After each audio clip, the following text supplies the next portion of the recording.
So the United States has officially joined the conflict with Iran, but this is also a topic of conflicting opinions. Douglas Murray would say this is a continuation of the conflict between democracies and death cults. Norman Finkelstein would say that this is the opening of a chapter in a huge book of violent chapters. Chris Hedges would say that America's attack on Iran resembles the final flames of a smoldering American empire. Destiny would say, hey, if you're going to commit war crimes, leave your phone at home. Peter Zion would say that Iran is a theocracy, not a dictatorship, so you simply can't overthrow one person in order to enact change. If you want regime change, you have to sponsor a revolution, and you can't do that by dropping bombs. And Benjamin Netanyahu would say, weapons of mass destruction?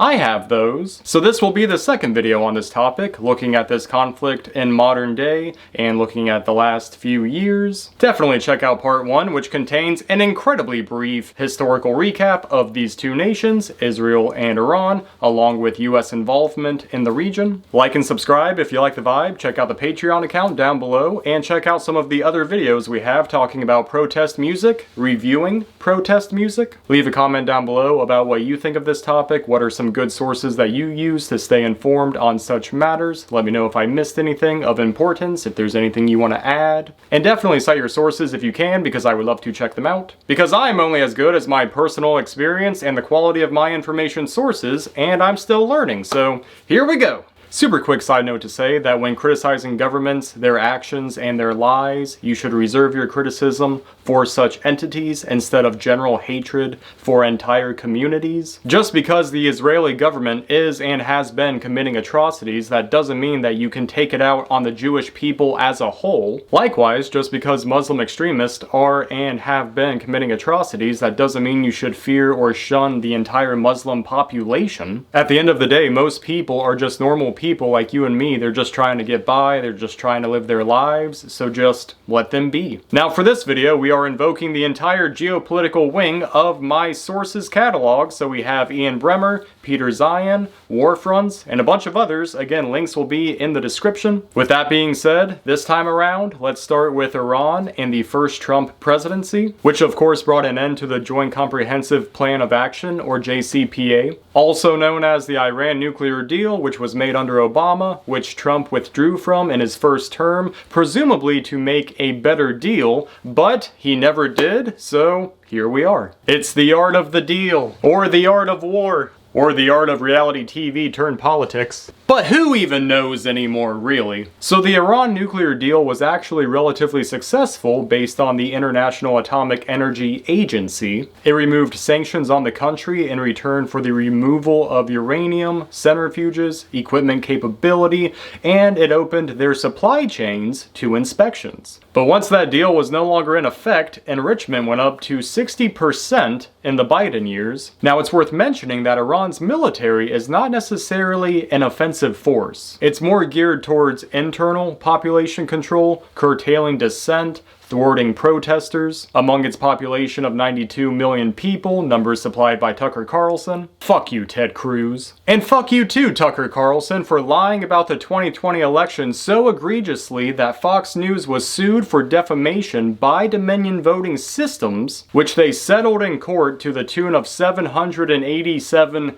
billion, hashtag never forget. So no, Iran's military was never meant to be an offensive force, because their doctrine revolved around their proxies. If Israel ever attacked Iran, then Hamas, Hezbollah, the Houthis, they would all just engage Israel, all in the hopes that the damages sustained would be too great of a cost for Israel to continue. But now Israel has mostly neutralized Iran's empire by proxy. They've neutralized most of Hamas in their war in Gaza. They decapitated most of Hezbollah in Lebanon with their whole exploding pager operation. The Houthis in Yemen have been bombed again and again and again. And now the Assad regime in Syria has fallen, which leaves Israel as the dominant military power in the region with only one single foe remaining. But before we get into that, let's talk about Israel over the past few years. So Prime Minister Benjamin Netanyahu had tens of thousands of people protesting against him as he was indicted under multiple corruption charges, and there was also his little attempt at judicial reform, which just sparked even more protests. And then we arrive at the appalling attack of October 7th, where Hamas entered Israel, killing many innocent civilians and taking many hostages. Some Israelis blame Netanyahu for this devastating attack, the worst intelligence failure in Israel's history, because the IDF under his command was too busy occupying the West Bank. Like my boy Immortal Technique says on his song Boycott Israel, how are you going to push for a peace settlement when people want a piece of your land to build settlements? And even now, a good chunk of Israelis think that Bibi has prioritized the war in Gaza over the return of the hostages, and even 40% of Israelis think that Bibi is intentionally using the Gaza war as a way of avoiding elections and trial for corruption. And of course this war is absolutely horrific. Many people are calling it a genocide. Things were already bad under Joe Biden, but now things have only escalated under Trump. How many people in Gaza are joining the fight just because of the desperate conditions they find themselves in? Not saying that life was super great under Hamas, because it definitely wasn't. They too put down protesters. They too abused their people. It's actually just all bad on all sides. But now Israel has enacted a 3-month blockade of Gaza. Thousands of people are on the brink of starvation. And in fact, Reuters reported just this week that 59 people were killed and 221 were wounded after an Israeli tank opened fire on a group of people waiting in line for those food rations. Every civilian killed leads to more potential recruits for Hamas, which is partly why they use human shields. But there's even reports of the IDF using human shields, using the people of Gaza to enter buildings to check for booby traps, for enemy combatants, basically just using them as human fodder. And again, it's all bad. Some people in this world are truly evil, and I agree that they need to be dealt with. But what about the circumstances that led to their radicalization? And this goes for all parties. And that's a much harder problem to solve. Anyways, I said all of that because this is what began Israel's offensive into Gaza, taking out Hamas. Then they went after Hezbollah. Then they went after the Houthis. Now they're going after Iran. It's just like what my boy Killer Mike said on his song Reagan. It's the same as in Iraq and Afghanistan, and Ahmadinejad said they coming for Iran, and they did just that. Israel carried out a preemptive strike against Iran in what was actually a pretty stunning military operation. Really can't say that their military is incompetent, but it really makes you wonder if they could carry out such a sophisticated and well-executed operation against Iran, clearly years in the making based on how deeply they penetrated the Iranian government. How could something like October 7th happen? How was it such an intelligence blunder, and how has the war continued for so long with such devastating effects? Now look, I'm very aware that urban warfare conducted in a highly populated area is very different from attacking military targets in a different country, but still. Now I do agree with the premise that if Iran was actually developing a nuclear weapon, well, that would be a problem, because they are actually pretty set on the whole elimination of Israel thing. They even have a clock. But the current US Director of National Intelligence, Tulsi Gabbard, just a few months ago confirmed that Iran was not anywhere close to obtaining a nuclear weapon. Not that I would trust her very much anyways, but that is what she said. But Trump, when asked about her statement, he claimed to have not known anything about it, and he just flat out said that she was wrong. Jocko Willink isn't going to like that too much. But Trump was openly disagreeing with his own intelligence community just prior to attacking Iran. And there are many reports that state that Iran was actually not that close to achieving their goal. But now Donald Trump has officially done what no other US president has done before. He attacked Iran directly. So a 79-year-old president attacked a nation with an 85-year-old leader, all in the interest of a prime minister who himself is 75 years old. When the rich wage war, it's the poor that die. Pretty sure that was Linkin Park. So of course people naturally are getting flashbacks from the Iraq War, where they were told that Saddam Hussein was gaining weapons of mass destruction in order to justify starting a war, even though it was all based on false pretense. So I'm going to play two videos right here, or if I can't figure that out, I will link them both in the description. One is a video that jump-started my journey into politics. It chronicles the statements of George Bush, Donald Rumsfeld, and others from that administration as they lied to the American public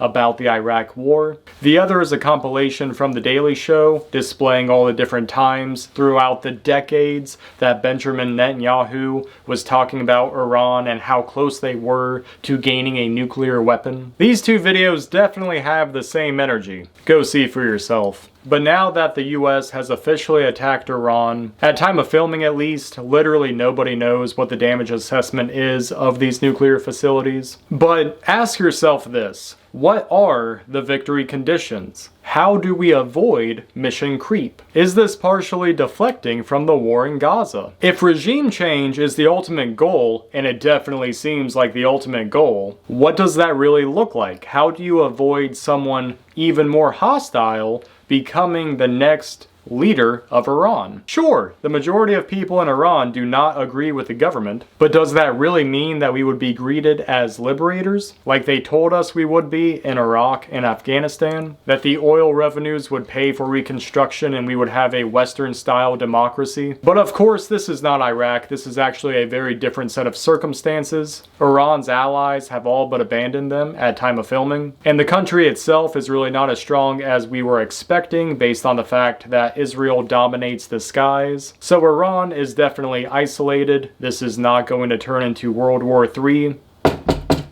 Russia can't even lend support because they're tied up in Ukraine, and China historically does not get involved in things like this. So Iran is on their own. Now look guys, between you and me, I personally would love to see the oppressive theocratic regime of Iran toppled if it meant that the people living there lived a better, more prosperous life. Because I truly want that for every government, but again, based on the leaders that we are dealing with, is that actually the outcome that we are pushing for? Do we actually think that we have the global leadership to facilitate such a feat? Is that really what this is about? Or is there something more? So there's a lot going on. There's a lot to consider. There's definitely a lot of unnecessary death and destruction. So we're going to have to figure out where we go from here. What kind of country do we want to be? What kind of actions do we want to support? Support with our money, with our munitions. Anyways guys, if you want some songs to help get you through the bullshit, definitely check out Immortal Techniques, The Fourth Branch. Absolutely incredible song on this topic. Lowkey also has a song, No War, specifically calling for no war against Iran. And Jesse Wells also came out with a song just this week titled Sometimes You Bomb Iran. Sometimes get in your B2